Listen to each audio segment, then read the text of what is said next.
जिन लोगों ने अशकीनें सिलवा ली हैं वो कल बयान दे रहे थे कि अमेरिका को नाराज़ नहीं करना चाहिए। अमेरिका चाहे तो पाकिस्तान के लिए बेशुमार मुश्किलात खड़ी कर सकता है। हमें जो वेंटिलेटर लगे हुए हैं अमेरिका की मर्ज़ी से लगे हुए हैं। KPK के बल्दियाती इंतखाबात में भी इस बार कामयाबी मिली तो क्या हुकूमत इंतखाबात जल्द करवाने के हक़ में है?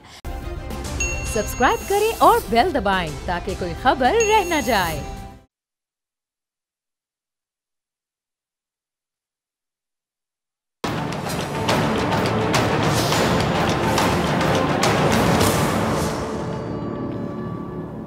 अस्सलाम वालेकुम नाज़रीन, मैं हूं डॉक्टर फ़िज़ा अकबर खान और मैं हूं पाकिस्तान और आप देख रहे हैं पाकिस्तान के सबसे बड़े न्यूज़ चैनल का नंबर 1 प्रोग्राम ऐसे नहीं चलेगा। खेल और तमाशाई का आपस में बड़ा गहरा रिश्ता होता है, कनेक्शन होता है।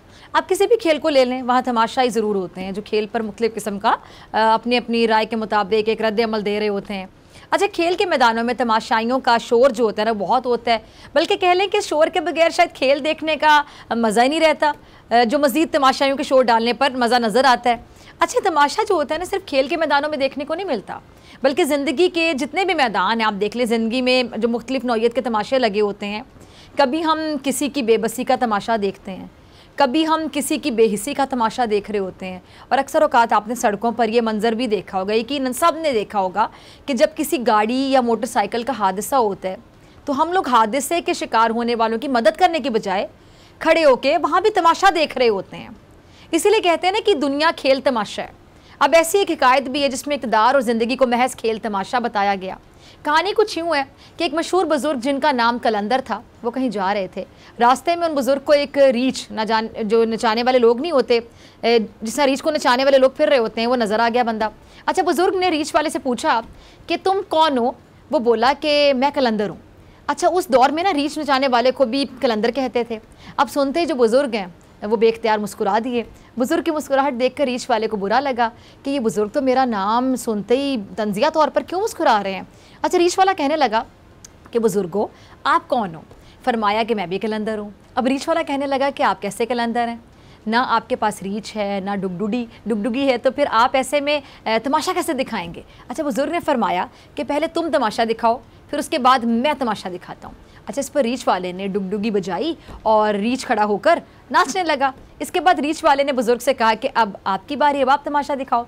अच्छा, बुज़ुर्ग 2 दरख्तों की टहनियों पर खड़े हो गए और रीछ वाले को कहने लगे कि तुम मेरे नीचे से गुजर जाओ, मगर याद रखना आगे जाना, मगर वापस कभी मत आना। जैसे ही रीछ वाला नीचे से गुजरा तो सारा माहौल ही बदल गया। ना वो सूरज की गर्मी रही, ना गर्दो गुबार रहा। जहाँ तक नज़र जाए खूबसूरत पहाड़, सब्ज़ वादियाँ नज़र आने लगी। ना मौसम गर्म ना ठंडा। अभी रीछ वाला ये सारा बदलता मंजर देख ही रहा होता है कि इतने में एक सिपाहियों का अजीम लश्कर घोड़ों पर सवार तेज़ी से उसकी तरफ बढ़ने लगता है। रीछ वाला अपने पास आता हुआ लश्कर देखकर घबरा जाता है कि आज तो मेरी जान गई। अच्छा, लश्कर उसके पास रुकता है। सिपा सलार आगे बढ़कर उससे कहता है कि बादशाह सलामत, आप कहाँ गायब हो गए थे? आपकी सल्तनत आपका इंतज़ार कर रही है और मलका का आपके बगैर रो रो के बुरा हाल है। अब रीछ वाला हैरान परेशान शाही घोड़ों पर सवार होकर साथ चला जाता है। जब वो महल के अंदर दाखिल होता है तो खूबसूरत मलका उसके साथ गिले शिकवे करती है कि आप कहाँ रह गए थे। अच्छा, रीछ वाला सब भूलकर कह लेंगे नहा धो के शाही पोशाक पहनकर तख्त पर बैठ जाता है। फिर इसी तरह कई साल गुजर जाते हैं और यूँ रीछ वाला बूढ़ा हो जाता है। अब एक दिन वो दरिया के किनारे बैठकर ये सोच रहा होता है कि आखिर हुआ क्या था, मेरी ज़िंदगी अचानक से ऐसे तब्दील कैसे हो गई। वो इसी जुस्तजू में वहीं पहुंच जाता है जहां पर उसको शाही लश्कर मिला था। अच्छा, उसको उस दौरान वो दरख्त भी नज़र आता है जिसके नीचे से गुजरकर उसकी सारी ज़िंदगी बदल गई। वो दोबारा उसी दरख्त के पीछे गुजरता है और फिर से वहाँ सारा जो माहौल है बदल जाता है, यानी वही वक्त वही मकाम सामने आ जाता है और जहाँ उसका रीछ और आपको याद होगा डुगडुगी पड़ी हुई थी, फिर से वही गर्मी वही गर्दो गुबार होती है। रीछ वाला जब पीछे देखता है तो वही बुज़ुर्ग खड़े होते हैं जिसको देखकर जो रीछ वाला है उसकी तो हालत गैर हो जाती है, कहाँ गायब हो गए? तो बुज़ुर्ग फरमाते हैं कि ये सब तो खेल तमाशा था। अब नाज़रीन, सियासत में भी एक तमाशा लगा हुआ है जिसके तमाशाई कौन है? यकीनी तौर पे अवाम है, लेकिन तमाशा लगाने वाले हमारे रहबर हैं। इस वक्त अदम एतमाद की तहरीक ने सियासत में हलचल मचा दी है। इमरान खान को मिलने वाले धमकी अमेज़ ख़त ने सनसनी की एक लहर दौड़ा दी है। अच्छा, अब ये फवाद चौधरी साहब ने अपने बयान में वज़ीर-ए-आज़म साहब को कत्ल की धमकी का एक बड़ा इंकशाफ किया है। फवाद चौधरी ने अपने बयान में कहा है कि ये मनसूबा सिक्योरिटी एजेंसियों की रिपोर्ट में सामने आया। इन रिपोर्ट्स के बाद हुकूमती फैसले के मुताबिक वज़ीर-ए-आज़म की सिक्योरिटी में इजाफा कर दिया गया। अच्छा, ऐसा इंकशाफ कुछ रोज़ पहले फैसल वोडा ने भी किया था। उनका क्या दावा था कि जी वज़ीर आज़म इमरान खान साहब के मुल्क बेचने से इनकार पर उन्हें कत्ल करने की साजिश की जा रही है। अब हुकूमत का ये दावा कितना दुरुस्त है ये तो हुकूमत ही बेहतर बता सकती, लेकिन तारीख़ अगर देखी जाए तो पता चलेगा कि हर उस हुक्मरान को साजिश के तहत कत्ल किया गया जिसने आज़ादाना खारिजा पॉलिसी बनाने की कोशिश की। आज खान साहब ने नेशनल सिक्योरिटी डायलॉग से खिताब करते हुए भी कि एक ताकतवर मुल्क ने नाराज़ होकर हमें कहा कि आप रूस क्यों चले गए, और वो मुल्क गुस्सा हो गया। ज़रा सुनिएगा इमरान खान साहब का क्लिप चलाइएगा। आपने खान साहब को इसे कहते हैं कि अपोजिशन को खरी खरी सुनाना। क्या कह रहे हैं इमरान खान साहब खरी खरी सुनाते हुए कि जिन लोगों ने अचकीनें सिलवा ली हैं वो कल बयान दे रहे थे कि अमेरिका को नाराज़ नहीं करना चाहिए, अमेरिका के बगैर हमारा गुजारा ही नहीं हो सकता। इन लोगों की वजह से आज हम यहाँ तक पहुँचे हुए हैं। इन लोगों ने मुल्क और कौम के लिए नहीं बल्कि अशराफिया के मुफाद की खातिर मुल्क की मुफाद को कुर्बान किया। इन्होंने मुल्क की इज़्ज़त को दांव पर लगाया। कभी इस मुल्क की इज़्ज़त नहीं हो सकती जो अपने पैरों पर खड़ा नहीं होता, उस मुल्क की कोई इज़्ज़त नहीं कर सकता। किसी खुददार कौम को कौन ऐसे धमकियाँ दे सकता है। वज़ीर आज़म ने कहा कि जिस मुल्क की आज़ाद खारिजा पॉलिसी ना हो वो कभी अपने लोगों की हिफाजत नहीं कर सकता और ना ही दुनिया में ऐसे मुल्क की इज़्ज़त होती है। हमने अपने 3.5 साल दौरे हुकूमत में पूरी कोशिश की कि मुल्क की आज़ाद खारिजा पॉलिसी हो, हम किसी ब्लॉक का हिस्सा बनने से भी दूर रहें। और हमारे रूस जाने पर हमारे पुराने दोस्तों ने बड़ा गुस्सा किया कि आप रूस क्यों चले गए। वज़ीर आज़म दिल की बात ज़बान पर लाते हुए मज़ीद फरमा रहे थे कि हमारे न्यूट्रल होने की वजह से यूरोपीय यूनियन कौंसिल के सदर ने मुझे फ़ोन किया और कहा कि हम और रूस यूक्रेन तनाज़े के हल की कोशिश करें। अच्छा, कल भी इमरान खान साहब ने आज़ाद ये जो खारिजा पॉलिसी है इस पर धमकी मिलने पर और अपोजिशन के बैरूनी एजेंडे पर काम करने से मुतालिक कौम को कह लें कि खुले अल्फाज में आगाह किया। ज़रा सुनिएगा। सुना आपने वज़ीर आज़म साहब अपने बयानिए का जिक्र कर रहे थे कि उनकी हुकूमत को गिराने के लिए किस तरह आलमी साजिश हो रही है। उन्होंने तारीख का हवाला दिया कि माजी में भी अंग्रेज़ों के साथ मिलकर अपनों ने किस तरह से साजिशें की। अच्छा, इमरान खान साहब की स्पीच ये कर रहे थे, तकरीर हारे हुए शख्स की नहीं थी। इमरान खान ने अपने खिताब में बैरूनी कुव्वतों को फिर से बावर करवा दिया कि वो आज़ाद खारिजा पॉलिसी पर किसी तौर पर समझौता नहीं करेंगे। और क्या कह रहे थे वज़ीर आज़म कि जी गुलामी चाहे पैसे की हो या दूसरी चीज़ों की, ये शिर्क है, शिर्क। अल्लाह अगर मेरे अंदर ईमान नहीं डालता तो मैं सियासत में ना आता, और मेरे पास सब कुछ था तो मुझे सियासत में आने की ज़रूरत क्या थी। हमारे मुल्क पर बैरूनी ताकतें असरअंदाज होती हैं। मैंने फैसला किया कि इक़्तिदार में आया तो हमारे मुल्क की जो फॉरेन पॉलिसी है वो आज़ाद होगी, जो कि पाकिस्तानियों के लिए होगी, वो पॉलिसी जो हमारे मुफादात पर मबनी होगी। इमरान खान साहब ने माजी की हुकूमतों की पॉलिसीज़ को गुलामी पर मबनी करार दिया। उन्होंने एक बार फिर दोहराया कि ना वो खुद झुकेंगे ना कौम को झुकने देंगे। अच्छा, वज़ीर आज़म साहब ने इतवार को तहरीक अदम एतमाद पर वोटिंग के हवाले से क्या कहा वो भी ज़रा सुन लें। कहते हैं कि तहरीक अदम एतमाद पर वोटिंग इतवार को होगी और इस इतवार को मुल्क का फ़ैसला होगा कि ये किस तरफ जाएगा। और तहरीक अदम एतमाद का जो भी नतीजा होगा उसके बाद मैं और भी तगड़ा हो जाऊँगा। यानी कॉन्फिडेंस देख रहे हैं अब इमरान खान साहब की बॉडी लैंग्वेज में, अल्फाज में। वो कह रहे हैं मैं मज़ीद तगड़ा हो जाऊँगा, नतीजा जो भी हो। अब कोई ये नहीं मान रहा कि शहबाज शरीफ, आसिफ अली जरदारी, फजलुर रहमान नज़रियाती लोग हैं। ये सब लोग अपने ज़मीर और मुल्क का सौदा कर रहे हैं। जो लोग अपना सौदा करके मुत्तहिदा अपोजिशन की सफ़ों में बैठे हैं वो याद रखें, लोग इन्हें कभी नहीं भूलेंगे। आप बैरूनी साजिश का हिस्सा बने हैं, कोई भी आपको माफ़ नहीं करेगा। मैं चुप करके नहीं बैठूँगा और हरगिज़ इस्तीफ़ा नहीं दूँगा, बल्कि साजिश का आखिरी दम तक मुकाबला करूँगा। अच्छा, सब कुछ इमरान खान साहब कह रहे थे। अच्छा, कल वज़ीर आज़म इमरान खान साहब की ज़ेर सदारत कौमी सलामती कमेटी का जो इजलास है वो भी मुनक्किद हुआ और इजलास में मुसल्लह अफ़वाज के सरबराहान, वज़ीर दिफ़ा, वज़ीर दाखिला, वज़ीर इत्तलात, मुशीर कौमी सलामती, इंटेलिजेंस एजेंसीज़ के सरबराहान और जो दीगर आला हुकाम में उन्होंने शिरकत की थी। और इत्तलात के मुताबिक वज़ीर आज़म साहब ने उनको मिलने वाली जो वज़ीर आज़म साहब को मिलने वाली जो धमकी में ख़त है उस हवाले से अरकान को ब्रीफिंग दी गई थी।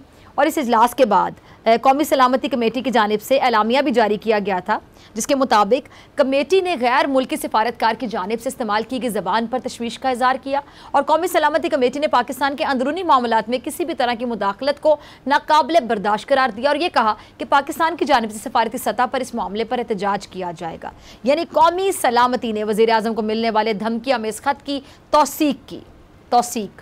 अच्छा, कौमी सलामती के इजलास के बाद असद उमर साहब ने कहा कि जी जो अपोजिशन कहती थी हमें धमकी के सबूत दे दें, हम अदम एतमाद से पीछे हट जाएंगे, लेकिन बदकिस्मती है कि इतने बड़े कौमी इशू पर भी अपोजिशन सियासत को तरजीह देती है। चिफ साहब ने इमरान खान साहब को धमकी आमेज जो ख़त है वो मिलने पर सवाल उठाए हैं कि जी इमरान 3 हफ्ते खामोश क्यों रहे, उन्होंने फौरी तौर पर शोर क्यों नहीं किया। ये ज़रा सुनिएगा। जी तो सुना आपने, शहबाज शरीफ साहब को कह रहे हैं कि जी नादान दोस्त बहुत नुकसान करता है, जबकि दाना दुश्मन नादान दोस्त से बेहतर होता है। इमरान न्याजी पर यह मुहावरा बहुत अच्छा बैठता है। एहतसाब की आड़ में हमसे बदतरीन सियासी इंतकाम लिया गया, एहतसाब के नाम पर दर्जनों मुकदमात दर्ज किए गए, लेकिन ये लोग एक भी मुकदमा सबूत के साथ पेश नहीं कर सके। इमरान खान ये कह रहे हैं कि बैनुल अक़वामी साजिश हुई है, उन्होंने अवाम के जहन को जहर आलूद करने की कोशिश की।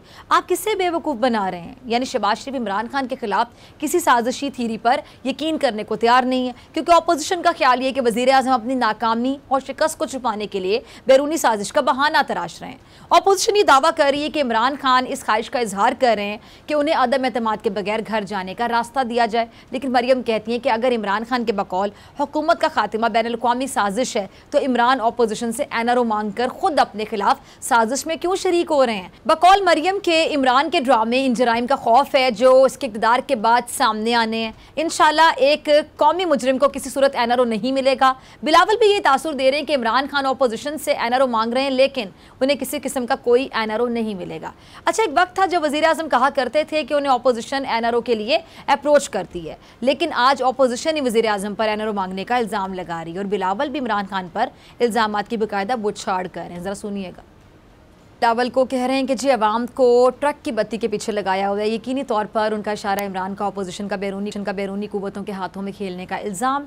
अच्छा, बिलावल वज़ीर आज़म पर जवाबी इल्ज़ाम लगाते हुए कहते हैं कि इमरान खान को सिलेक्ट करके कौम पर मुसल्लत किया गया, इमरान खान झूठ बोलकर अवाम को वर्गला रहे हैं। बिलावल ने यह भी कहा कि अगर अदम एतमाद की तहरीक नाकाम होती है तो मुल्क 20 साल भी इसी तरह चलता रहेगा। यानी बिलावल अपोजिशन को अब ये खदशा है कि अदम एतमाद की तहरीक नाकाम होने के इम्कानात अब भी मौजूद हैं। अच्छा, बिलावल ने यह भी कहा कि हम नहीं चाहते कि कोई भी गैर जमहूरी इक़दाम उठाया जाए। अब सवाल ये भी है कि अगर हुकूमत का बैरूनी साजिश को लेकर ये जो मौक़िफ़ है ये दुरुस्त है, तो ऐसे में फ़र्ज़ कर लें कि इमरान खान के ख़िलाफ़ अगर अदम एतमाद की तहरीक कामयाब हो जाती है और खान साहब घर चले जाते हैं, तो फिर क्या बैरूनी क़ुव्वत के मकासद पूरे हो जाएंगे? इसका जवाब यकीनी तौर पर नफ़ी में है। क्यों? क्योंकि अगले इंतखाबात सर पर हैं। इमरान खान अवामी हलकों में जाएंगे, अपनी हुकूमत के गिराने के असबाब अवाम के सामने रखेंगे और मुमकिन है कि वो अवाम में मकबूलियत हासिल करके फिर से सादा अक्सरियत के साथ फिर से इक़्तिदार में आ जाएँ। तो फिर ऐसे में क्या अपोजिशन इमरान खान के ख़िलाफ़ फिर से अदम एतमाद की तहरीक लाएगी? इसलिए बैरूनी क़ुव्वतों की ये पूरी कोशिश होगी कि इमरान खान को किसी सूरत अगला इलेक्शन ना जीतने दिया जाए। लेकिन खैबर पख्तूनख्वा के बल्दियाती इलेक्शन के दूसरे मरहले इंसाफ को जो भारी अक्सरियत से कामयाबी हासिल हुई है और मुराद सईद इस कामयाबी को इमरान खान के बयानिए की जीत करार दे रहे हैं। ज़रा सुनिएगा ना, आपने मुराद सईद को क्या कह रहे हैं कि जी कौम ने तो फैसला सुना दिया है, अवाम ने खुददारी गैरत और आज़ाद खारजा जो पॉलिसी है उसकी हिमायत कर दी है।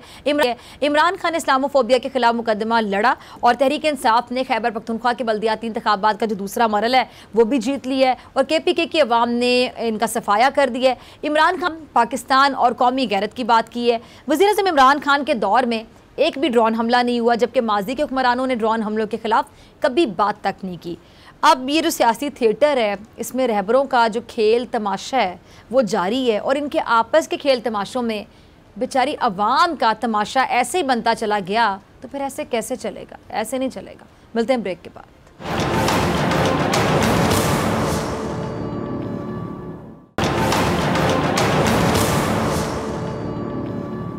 वेलकम बैक नाजरीन। अपोजिशन की जानिब से इमरान खान के कौम से खिताब पर तनकीद के नश्तर बरसाए जा रहे हैं। अपोजिशन का मानना है कि वज़ीर आज़म का आखिरी हर्ब है और जीत हर हाल में अपोजिशन की ही होगी। इस पर बात करने के लिए मेरे साथ मौजूद हैं अपोजिशन के एक अहम रहनुमा, रुकने कौमी असम्बली, सीनियर रहनुमा मुस्लिम लीग नवाज़ शेख रोहेल असगर साहब। शेख साहब बहुत शुक्रिया वक्त देने के लिए। शेख साहब, इमरान खान साहब ने तो साफ और वाज़ेह अल्फाज में कह दिया है कि वो डट कर तहरीक अदम एतमाद का मुकाबला करेंगे, बल्कि यहाँ तक कह रहे थे कि मैं और तगड़ा हो जाऊँगा नतीजा जो भी हो। तो शेख साहब, इमरान खान साहब के कॉन्फिडेंस की आपको वजह क्या नज़र आ रही है? अब इस्तीफे की उम्मीद तो आप लोग नहीं रखेंगे, तो अपनी तैयारी करें, इतवार को फाइनल मैच होगा। सब रह क्या गया, ये बातें होती हैं जो इखलाकियात का दर्स जिन्होंने पढ़ा हो, जिनको ये समझ हो कि इखलाक क्या होता है, तहजीब क्या होती है, तो इसमें तो देखें ना, बड़ा अच्छा, मैं मेरी नज़र में सियासी कद बढ़ता है आपका जब आप अपनी शिकस्त को तस्लीम कर लेते हैं, और जब आपको ये सामने नज़र आ रहा हो कि आप के साथ क्या होने जा रहा है, तो फिर भी आप अगर अपना सर मारी जा रहे हैं, तो फिर सवाए आपके इस बात पे कि आप शुरू दिन से लेके आज तक हठधर्म है, एक आपके अंदर गरूर और तकब्बर है जिसको आप अपनी ज़ात से मिन्हा कर ही नहीं सके। और मैं हमेशा ये बात कहता हूँ, कहता रहूँगा, अब तो मैंने छोड़ दिया आपके ये टॉक शोज़ में आने के लिए।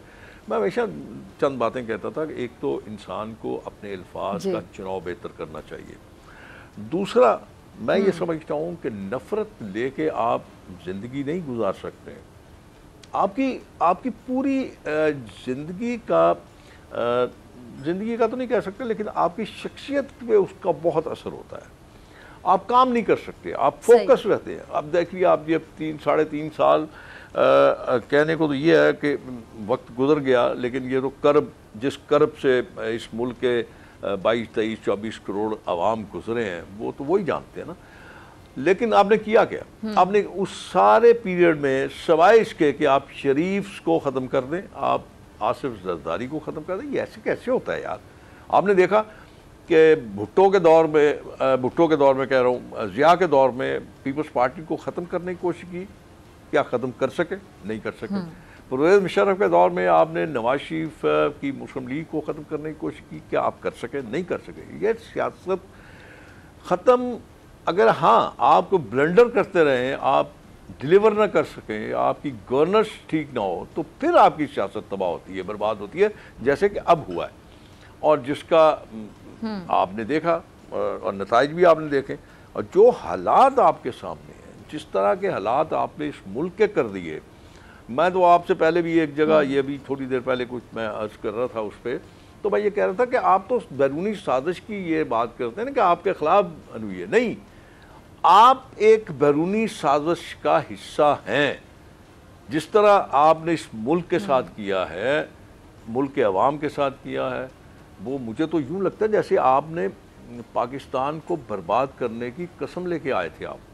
ये जो नेशनल सिक्योरिटी की मीटिंग है, जिसमें सिविल और अस्करी क़यादत ने कहा है कि जी पाकिस्तान में बैरूनी मुदाखलत किसी सूरत बर्दाश्त नहीं की जाएगी, तो क्या वजह है कि ऑपोजिशन फिर भी ये मानने को तैयार नहीं है कि जो धमकी आमेज मरासला है ये असली है या जाली है? मतलब आप लोग इसको अभी तक कह रहे हैं कि ये बिल्कुल एक, ये भी ड्रामा लग रहा है आप लोगों को।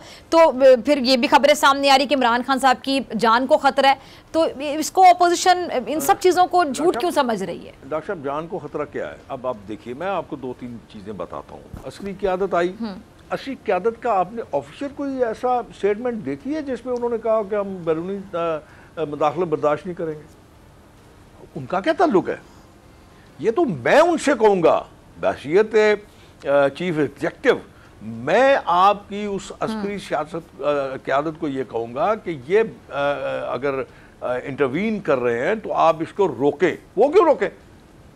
आप सियासतदानों ने रोकना है। आपको तो चाहिए था कि नेशनल सिक्योरिटी पर जाने से पहले आपके पास पार्लियामेंट का एक फोरम मौजूद था, आप पार्लियामेंट में बात रखते, पार्लियामेंट में बहस करते, आप पार्लियामेंट को अपने कॉन्फिडेंस में लेते। लेकिन चूंकि वो मरासला था आपके एक चहेते एम्बेसडर का, एम्बेसडर ने जो लिख दिया वो हरफे आखिर तो नहीं है, हदीस तो नहीं है। आज स्टेटमेंट आई ना उसकी अपना यूनाइटेड स्टेट डिपार्टमेंट की आ गई। अब आप क्या करेंगे? आप क्या चाहते हैं? आप इन हरकतों से आप ये चाहते हैं कि पाकिस्तान बिल्कुल आइसोलेट हो जाए, मतलब उसके साथ कोई सलाम लेने का रवादार भी ना हो। कल तक वही जो बाइडन ही है ना मेरे ख्याल में सरबराह, उसकी कॉल का इंतज़ार था आपको और मरे जा रहे थे। आज आप कहते हैं जी बैरूनी साजिशें आपके खिलाफ हैं। क्यों? आप में इतना कौन सी ऐसी बड़ी बात है? क्या आपने कर दिया पाकिस्तान के लिए? आपने क्या एटमी जो आपका प्रोग्राम है उसको बहुत आगे लेके चले गए? आपके दौर में, ये 3.5-4 साल के दौर में बहुत बड़े बड़े मिसाइल बन गए, जिसकी वजह से बैरूनी ताकतें आपकी खिलाफ साजिशें कर रही। आपने किया क्या है? आपने इकनॉमिकली पाकिस्तान को बड़ा स्ट्रेंथन कर दिया। नज़र आ रहा है कि पाकिस्तान बड़ा स्ट्रेंथन हो जाएगा अगर ये इतना मजबूत हो गया इकोनॉमिकली, तो ये तो खतरा बन जाएगा दुनिया के लिए, इसलिए कि ये एटॉमिक पावर भी है और इसकी इकॉनमी बहुत तगड़ी हो गई है, इसलिए नहीं, इस शख्स को नहीं रहना चाहिए। क्या बातें, बचपना, बचगाना। शेख साहब, ख्वाजा आसिफ साहब ने कहा है कि जी अमेरिका के हवाले से उन्होंने ये कहा है कि अमेरिका चाहे तो पाकिस्तान के लिए बेशुमार मुश्किलात खड़ी कर सकता है। हमें जो वेंटिलेटर लगे हुए हैं अमेरिका की मर्जी से लगे हुए हैं। अब इस बयान पर आपको पता है हुकूमत की जानिब से शदीद तनकीद की जा रही है, हुकूमती वज़रा भी, और मेरे ख्याल से खान साहब ने भी इस पर एक खान साहब का भी एक जुमला मैं सुन रही थी, ये शायद निजी टीवी चैनल को इंटरव्यू में उन्होंने ये बात की है कि ख्वाजा आसिफ साहब किस बात का हवाला दिया, अगर मैं गलत नहीं हूँ, मैंने शायद सुना, मेरी नज़रों से गुजरा। तो इस पर आप क्या कहेंगे? वो कह रहे हैं कि जी ये आप लोग मुल्की खुद मुख्तारी की बात करने के बजाय अमेरिका से डरते हैं। चलिए मैं आपको एक छोटी सी बात बताता हूँ, चलिए इसी में ले लीजिए। आपको नहीं बल्कि इस पूरे मुल्क को, बच्चे बच्चे को इस बात का इल्म है कि IMF, जिसको आप IMF कहते हैं, इंटरनेशनल जो है मॉनेटरी फाइनेंस प्रोग्राम जो करते हैं, वो किस किताबें है? अमेरिका किताबें हैं, अमेरिकन चलाते हैं उसको। आप चंद दिन पहले या चंद हफ्ते पहले आप मरे जा रहे थे, आप अपने आप को गिरवी रख दिया आपने उनके आगे, तो अमेरिकन नहीं थे, वो कौन थे? तो जब आपको ये पता है कि आपकी किस्त अगर नहीं जाएगी तो आप कहाँ खड़े होंगे, आपने कर्ज लेने के लिए अपने स्टेट बैंक को गिरवी रख दिया, आपने अपने आप को गिरवी रख दिया, आपने सत्यानाश कर दिया इस मुल्क का। वो कौन लोग थे? वही थे ना जिनको आज आप बुरा भला कह रहे हैं, सिर्फ इसलिए कि आपके खिलाफ तहरीक अज़्म-ए-एतमाद आई और आपको ये पता है कि वो कामयाब होगी। आप अपनी सियासत को बचाने के लिए ये ओछे हथकंडे इख्तियार कर रहे हैं, इस्तेमाल कर रहे हैं। अब ये ज़माना चला गया अब इस सियासत का।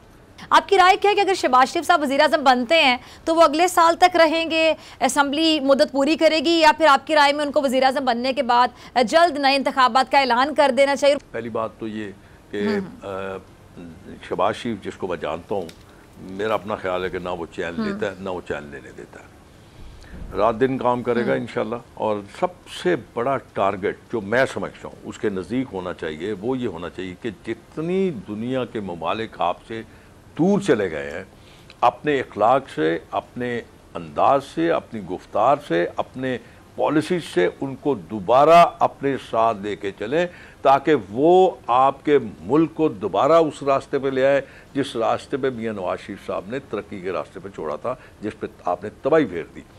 अब आप देखें ना कि इस वक्त आपके साथ कोई एक मुल्क दुनिया का नहीं खड़ा, किसी को आप में कोई दिलचस्पी नहीं रही, आप तन्हा इस वक्त अपने आप को महसूस कर रहे हैं। और इसके बाद जो दूसरा जो मेरे ख्याल में शहबाज शरीफ साहब का होगा, वो ये होगा कि जितने काले कानून आपने बनाए हैं, जितनी आपने लॉ मेकिंग की है जो इस मुल्क और कौम के खिलाफ है, उसको अनडू किया जाए। उसको अनडू करने के बाद दोबारा से आप अपने इलेक्शन में जाएंगे। उसके लिए आप कितना अर्सा लगता है मुझे इस बात का इल्म नहीं है, लेकिन उससे पहले आपको उस शख्स को भी अपनी मसंद से उतारना है जिसने इस पार्लियामेंट के फोरम को या पार्लियामेंट के वकार का सत्यानाश किया। उसकी तबाही फेरने में उस असद कैसर का हाथ है और सूरी साहब का हाथ है। उनको भी उसी रास्ते पे भेजने की ज़रूरत है जिस रास्ते पे खान साहब जाएंगे। तो मेरे ख्याल में इसके लिए थोड़ा वक्त लगेगा। और आपको अर्ज कर दूं कि जितनी अपोजिशन जमातें हैं, वो सिर्फ उनका एजेंडा एक ही है कि इस मुल्क को, मुल्क के अवाम को इस मनहूसियत से आप आज़ादी दिलवा दें। तो मेरे ख्याल में जो नहूसियत इस वक्त पाकिस्तान के वो मुसल्लत है, उससे आज़ादी दिलवाने के लिए सारी की सारी अपोजिशन इकट्ठी है। और इंशाअल्लाह मुझे उम्मीद है अल्लाह के घर में कि हम लोग इस बात पे कामयाब हो जाएंगे। ठीक है शेख साहब, बहुत शुक्रिया आपके वक्त के लिए। नाज़रीन, आपसे होगी इस ब्रेक के बाद।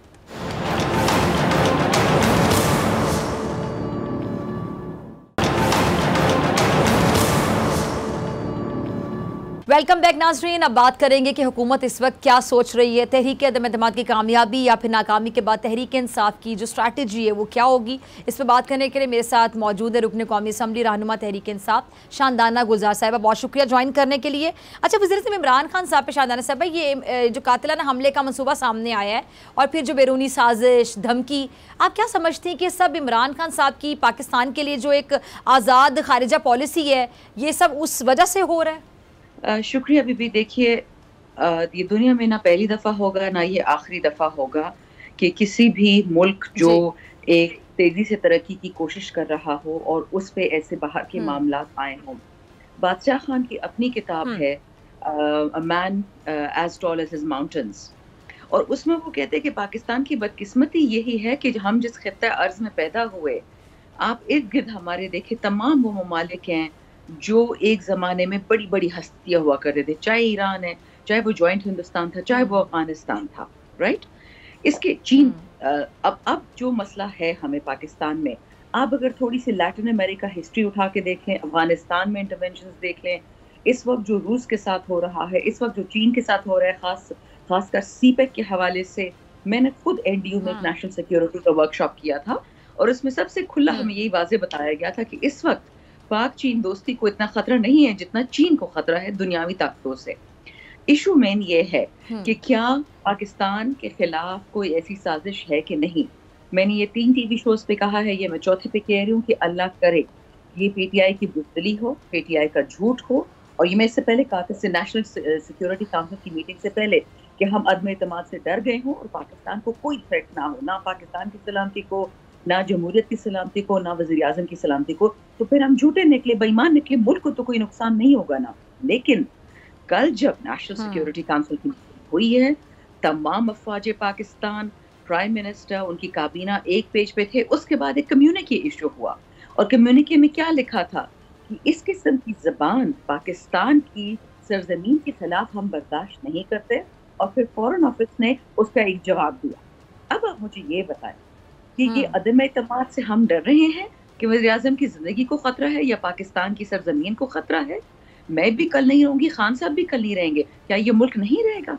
क्या ये अवाम जो हमारे हैं, हम ये मुल्क बेच दें? अच्छा, शहबाज शरीफ साहब कह रहे हैं शानदाना साहिबा कि जी जो इमरान खान साहब धमकी आमेज़ ख़त मिलने पर ये 3 हफ्ते जो खामोश रहे हैं, खामोशी की क्या वजह है, उन्होंने फौरी शोर क्यों नहीं किया? उन्होंने ये भी कहा कि आप किसे बेवकूफ़ बना रहे हैं। तो क्या कहेंगे, अपोजिशन ना ख़त पे यकीन कर रही है ना धमकियों पे यकीन कर रही है? देखिए, मैं जॉइंट अपोजिशन की तो बात नहीं करूँगी पीडीएम की, क्योंकि मेरे पीपल्स पार्टी में भी, नून लीग में भी, जेयूआई में भी, तमाम तर सियासी पार्टी में आज भी अच्छे लोग बैठे हुए हैं। कैसर शेख साहब की तरह, महमूद बशीर विर्क साहब की तरह, डॉक्टर चीमा की तरह, आयशा गौस पाशा की तरह, हर पार्टी में नेक लोग हैं।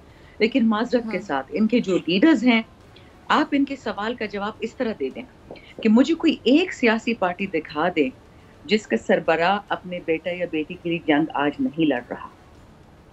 वो जो मरासला है, जो खत है, वो तो दूर की बात है, ये सिर्फ अपने ही घर में हमें दिखा दें कि जी ये पॉलिटिकल पार्टी खरीदी हुई है, कि ये पॉलिटिकल पार्टी अपनी जोती हुई है भैंस बकरियों की तरह, कि जी जब मैं मरूंगा तो मेरी बेटी पीएम बनेगी, जब मैं मरूंगा मेरा नवासा बनेगा। तो माजरत के साथ ये वो लोग हैं जो अपनी खानदानी डिनेस्टीज बना रहे हैं, ये पाकिस्तान नहीं बना रहे। इनके कहने से क्या फर्क पड़ता है? तो दूसरी बात ये कह रहे हैं कि मुराहता झूठ है, तो कल जो नेशनल सिक्योरिटी काउंसिल की मीटिंग हुई है वो फिर झूठ बोल रही है, आपके फौजी पाकिस्तान झूठ बोल रही हैं। अच्छा शानदाना साहिबा, इमरान खान साहब ने मुकाबला करने का ऐलान किया है, बल्कि वो कह रहे हैं कि जो भी नतीजा हो मैं मज़ीद तगड़ा हो जाऊंगा, वोटिंग भी ज़रूर होगी। मगर क्या हुकूमत का कोई इरादा है कि जो नाराज़ अरकान हैं BAP MQM उनसे कोई रब्ता किया जाए, उनको मनाने के लिए कोशिश की जाए? देखें जी, अब तक तो जितने लोगों को मनाने की कोशिश की गई थी, मैं तो उन पे भी हैरान हूँ। मैं सिर्फ एलायंस की बात नहीं कर रही, मैं एक रिजर्व एमएनए हूँ, प्रोपोर्शनल रिप्रेजेंटेटिव हूँ, और ना मुझे आज से 1 रुपया फंड मिला अपने इलाके के लिए, ना कोई नौकरियां, और मैं भाग भाग के अपने इलाके के लिए फिर भी काम करती हूँ। हालांकि ये वुमेन्स रिप्रेजेंटेटिव का काम नहीं होता। ये जो अपने आप को नाराज अरकान कहते हैं, जरा अगर आप इनकी थोड़ी सी ये पिछले 1 महीने की चिटें खोल लें कि इनको डेवलपमेंट फंड्स कितने मिले अपने इलाके के लिए, अपने सूबे के लिए, अपने हलके के लिए, और उसके अगर बावजूद ये नाराज हैं, हमने आज तक उनसे प्रूफ भी नहीं मांगा कि जरा दिखाते अपने इलाके में क्या काम किया इन पैसों का। तो माजरत के साथ नाराज वही हैं जिनको मैं कभी भी ज़मीर वाला इंसान नहीं कहूँगी। अगर आपका ज़मीर है, आप हैं तगड़े, आप जिस तरह रुखसत हमीदा मिर्ज़ा ने कहा, कहती मैं एलाय हूँ, मैं काबीना में बैठी हूँ, मैं रिज़ाइन पहले करती हूँ इस काबीना से, और ज़रूरत पड़ी तो मैं नेशनल असेंबली से भी रिज़ाइन कर देती, क्योंकि अगर मेरे इतने ही तल्ख वक्त से गुजर रही थी।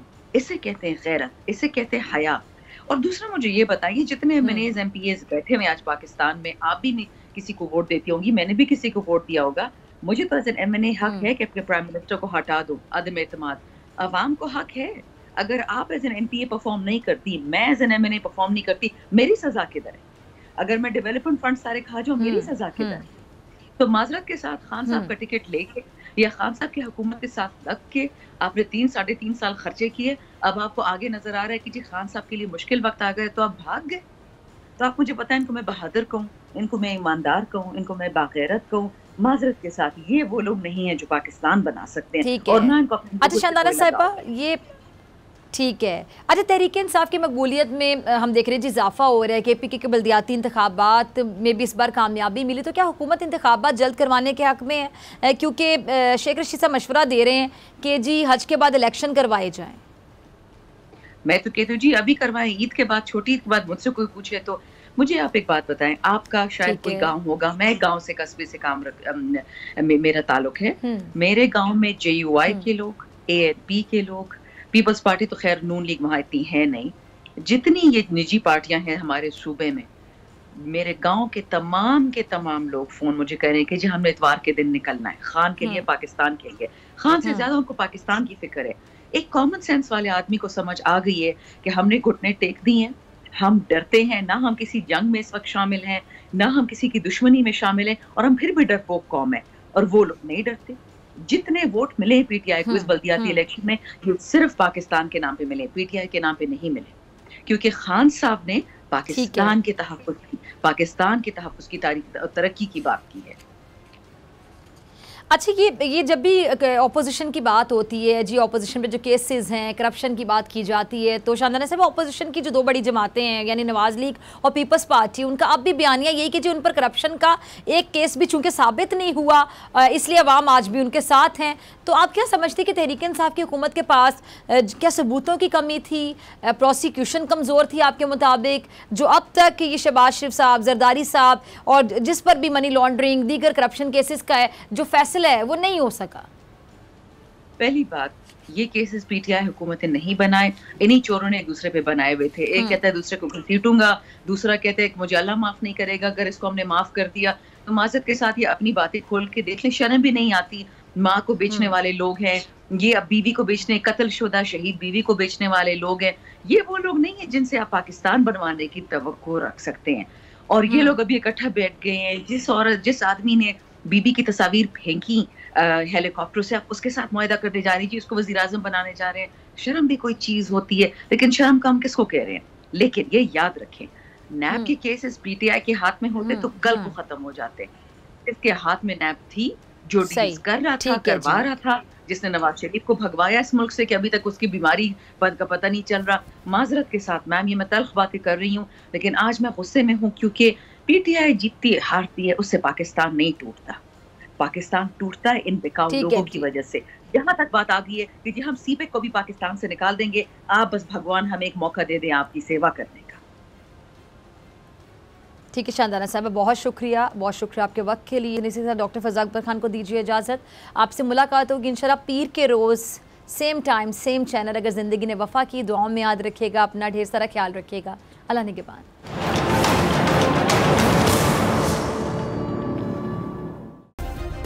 सब्सक्राइब करें और बेल दबाएं ताकि कोई खबर रह न जाए।